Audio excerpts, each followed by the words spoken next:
Hello friends, welcome back to the channel. आज हम start करेंगे एडवांस कैलकुलस का नया चैप्टर 8 कर्व्स इन स्पेसिस। ठीक है, 8.1 बहुत ही ईजी है। जैसे हमारे वेक्टर कैलकुलस में जो चीज़ें थी कर्व्स के बारे में, इक्वेशंस के बारे में, वही यहाँ पे हैं। देखिए, सबसे पहले आपको दिया हुआ है यहाँ पे meaning of differential geometry. Differential geometry is that part of geometry which is studied with the help of differential calculus. Differential geometry का वो पार्ट है जिसे हम डिफरेंशियल कैलकुलस की हेल्प से स्टडी करते हैं। डिफरेंशियल ज्योमेट्री की दो ब्रांचेस हैं, local differential geometry and global differential geometry. Local differential geometry में क्या है? In this branch we study the properties of curves and surfaces in the neighbourhood of a point. कि एक पॉइंट है, उसके नेबरहुड के कर्व्स एंड सरफेसेस के बारे में हम इसमें डिस्कस करते हैं। ठीक है, और ग्लोबल में क्या करते हैं? हम पूरे के बारे में डिस्कस करते हैं। ठीक है, अब देखो, ये कोई यूज़ का नहीं है, सिर्फ आपकी नॉलेज के लिए था ये। आगे दिया हुआ description of curves in spaces. A curve in space is the locus of a point whose position vector r relative to a fixed origin O is a function of single parameter t. देखो क्या कह रखा है, ये कहा है कि कोई कर्व है स्पेस में, is the locus of a point, वो उस पॉइंट का लोकस है, किसका? हुज पोजीशन वेक्टर आर, जिसका position vector r related to the fixed origin O, जो ओरिजिन ओ है उसका क्या है? फंक्शन है पैरामीटर टी। यहाँ से देखो, यहाँ से अच्छे से समझ में आएगा। अ curve in a space is the locus of a point whose Cartesian coordinates are the functions of a single variable t called parameter। कि क्या कह रखा है कि कोई भी कर्व है स्पेस में, वो क्या है? लोकस है किसी पॉइंट का, उस पॉइंट का जिसके कार्टेशियन कोऑर्डिनेट्स फंक्शन है पैरामीटर टी के। टी का होता है पैरामीटर होता है। ठीक है, सिर्फ आपकी नॉलेज के लिए है, डेफिनेशंस एग्जाम में नहीं पूछी जाती हैं। आगे क्या दिया हुआ है? आगे दिया हुआ है parametric equations of the curve can be written as. Parametric equations हमेशा टी की फॉर्म में होते हैं, क्योंकि पैरामीटर ही टी है। तो पैरामेट्रिक इक्वेशंस क्या होगी? x is equals to x t, y is equals to yt and z is equals to zt, where x, y, z are the real valued function of a single variable t over some integral। ठीक है, third दिया हुआ curve in space can be represented as the intersection of two surfaces. हम किसी curve को कैसे represent कर सकते हैं? दो सरफेसेस की इंटरसेक्शन से। f1 है xyz 0, f2 है xyz 0। ठीक है, एग्जाम्पल दे रखा है पैरामेट्रिक इक्वेशन का, एक्स टी है, वाई टी क्यूब है, जेड टी 6 है। ठीक है, तो अगर हमें टी को एलिमिनेट करना हो तो हम क्या लिख सकते हैं? टी क्या है? एक्स की इक्वल है, तो वाई क्या हो जाएगा? एक्स क्यूब, और जेड क्या हो जाएगा? वाई का स्क्वायर। जेड क्या हो जाएगा? देखो, एक्स की 6 लिख सकते हैं, या फिर हम क्या लिख सकते हैं? वाई का स्क्वायर लिख सकते हैं। तो यहाँ से हमने क्या कर दिया? टी को एलिमिनेट कर दिया। ये भी जस्ट सिर्फ पढ़ने की बात है। अब देखो, रेगुलर कर्व। रेगुलर कर्व किसे कहते हैं? The vector valued curve r defined on I is said to be regular if dr by dt that is derivative with respect to parameter never vanishes। मतलब dr by dt जीरो की equal नहीं होना चाहिए, that is called the regular curve। और we can say that dx by dt, dy by dt and dz by dt are never zero simultaneously। मतलब क्या है इस बात का? मतलब ये है कि dr by, देखो देखिए, r वेक्टर क्या होता है? xi plus yj plus z k. तो d r by d t क्या होगा? D x by d t i cap, d y by d t j cap and d z by d t k cap.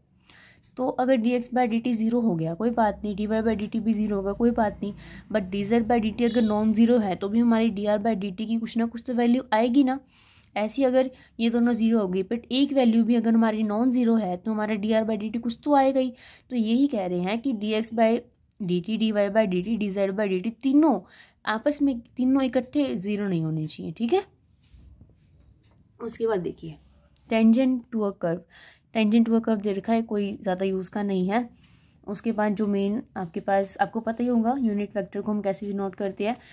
Unit vector को हम cap से denote करते हैं, और इसका formula क्या होता है? यूनिट टेंजेंट वेक्टर का ये फॉर्मूला होता है vector itself upon its magnitude.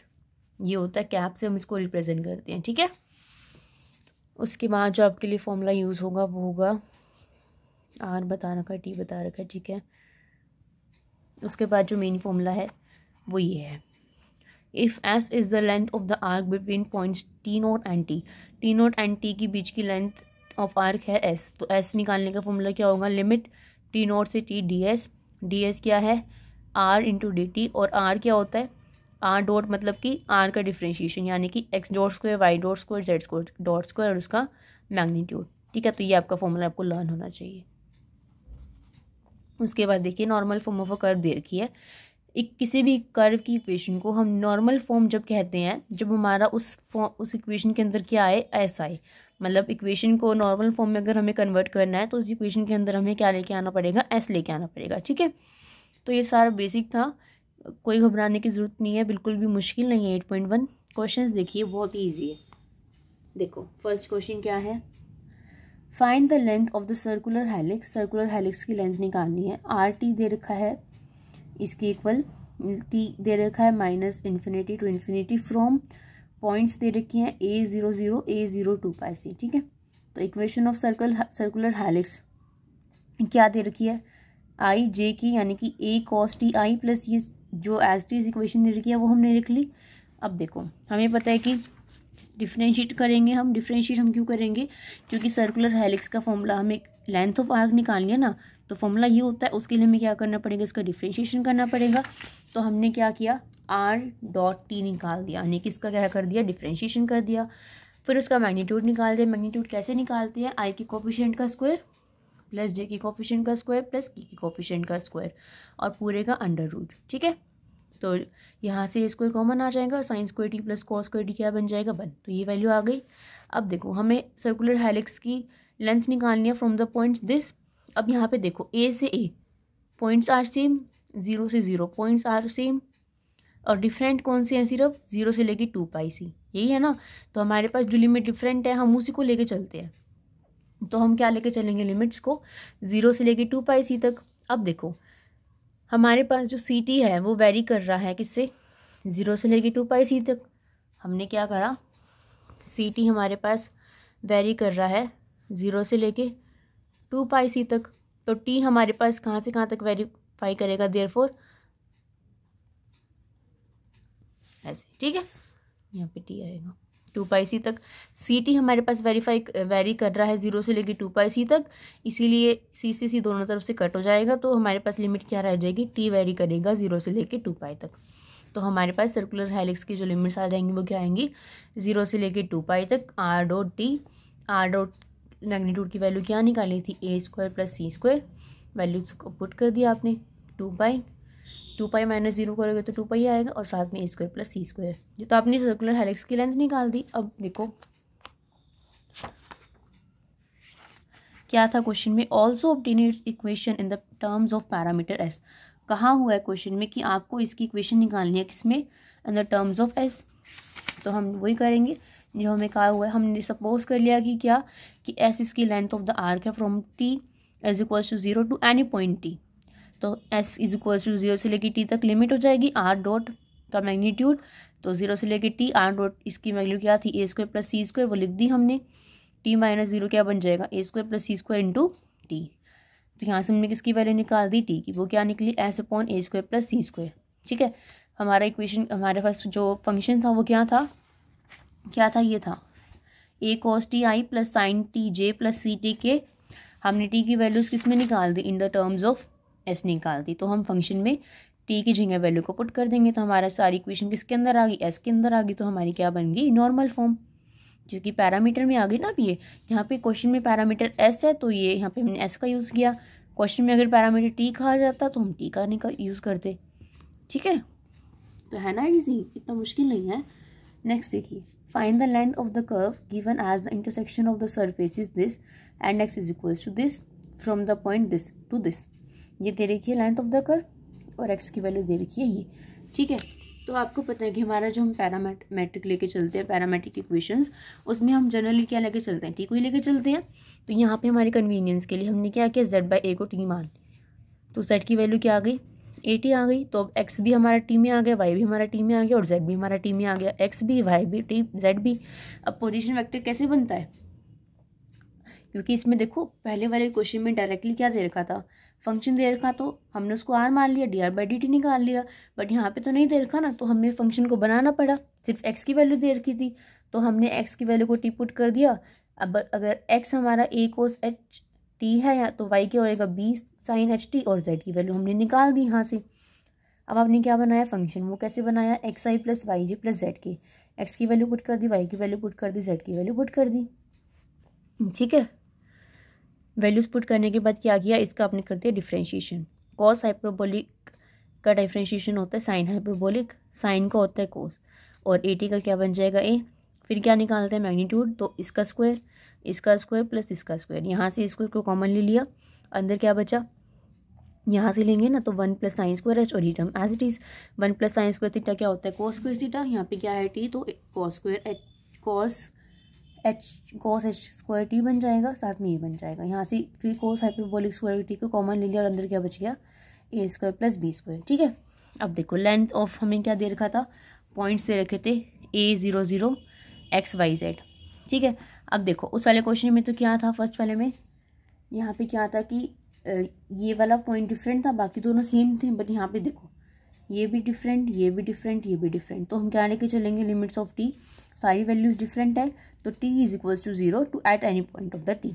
तो यहाँ पे हम लिमिट्स क्या लेके चलेंगे, 0 से लेके t तक। और आपने क्वेश्चन में भी देखा था, पीछे कंसेप्ट में भी क्या थी, लिमिट्स 0 से लेके t तक की थी। तो s is equals to 0 to t, r dot t की वैल्यू क्या आई है, ये पुट कर दी आपने। पुट करने के बाद a square plus b square sine h t minus 0 करोगे तो टी ही आएगा। और उसके बाद क्या किया, देखो a square plus b square sine h t की वैल्यू क्या थी, साइन एच टी की वैल्यू यहाँ से क्या आएगी, ये देखो साइन एच टी की वैल्यू क्या आएगी यहाँ से वाई अपॉन बी, तो वैल्यू पुट कर दी वाई अपॉन बी।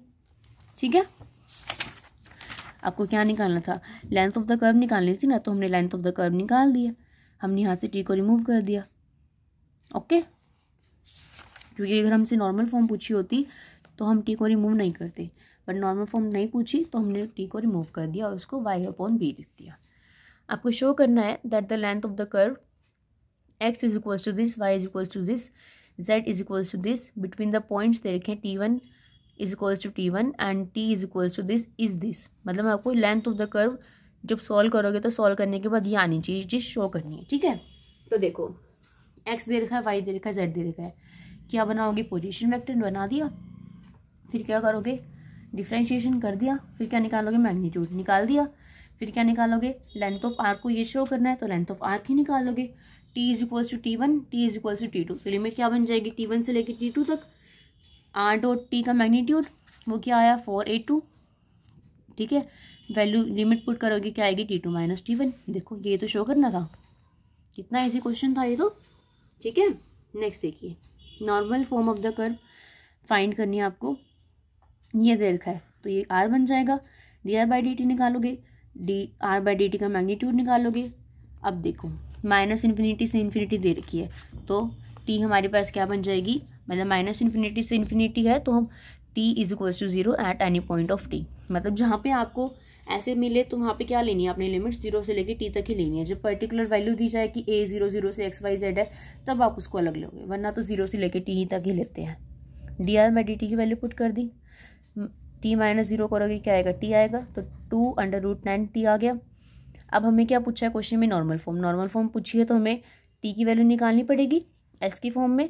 और क्या करेंगे हमें पता था ना कि नॉर्मल फॉर्म में हमारे इक्वेशन में क्या होना चाहिए, s होना चाहिए, तो नॉर्मल फॉर्म में हम क्या करेंगे, इक्वेशन में s लेके आएंगे। s कैसे आएगा, जब t की value in the terms of s निकाल देंगे, s की वैल्यू निकाल दी, t की वैल्यू निकाल दी, अब t की वैल्यू को यहाँ पुट कर देंगे क्वेश्चन में, जहाँ जहाँ t है वहाँ वैल्यू पुट कर देंगे।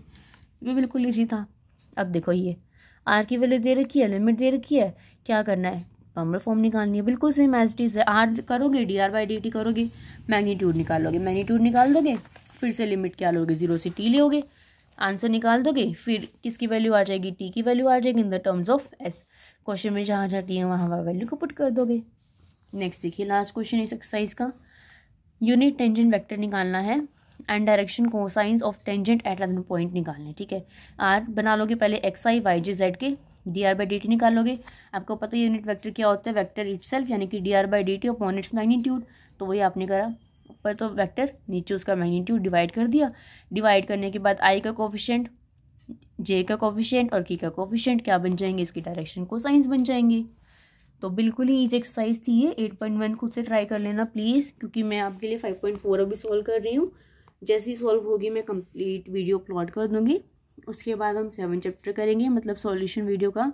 जैसे ही वो कंप्लीट होगा फिर देखते हैं कि कौन सी वीडियो अपलोड करेंगे। तो 8.1 तो आप खुद से ट्राई कर सकते हो, बहुत ईजी है।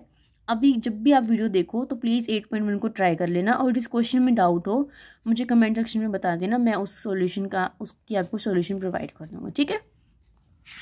देखते हैं हम 8 चैप्टर कंप्लीट करेंगे या हाफ करेंगे। 8 चैप्टर बड़ा है बट इजी है, क्योंकि हमारी 4th यूनिट में 8, 9, 10, 11 चैप्टर है। अगर हम 8 हाफ करेंगे तो फिर हमें और चैप्टर्स भी करने पड़ेंगे। 8 कंप्लीट करेंगे तो वैसे तो 8 में से क्वेश्चन कंप्लीट हो जाता है कवर, बट डिपेंड करता है यूनिवर्सिटीज़ पे, ठीक है। तो देखते हैं क्या करेंगे क्या नहीं।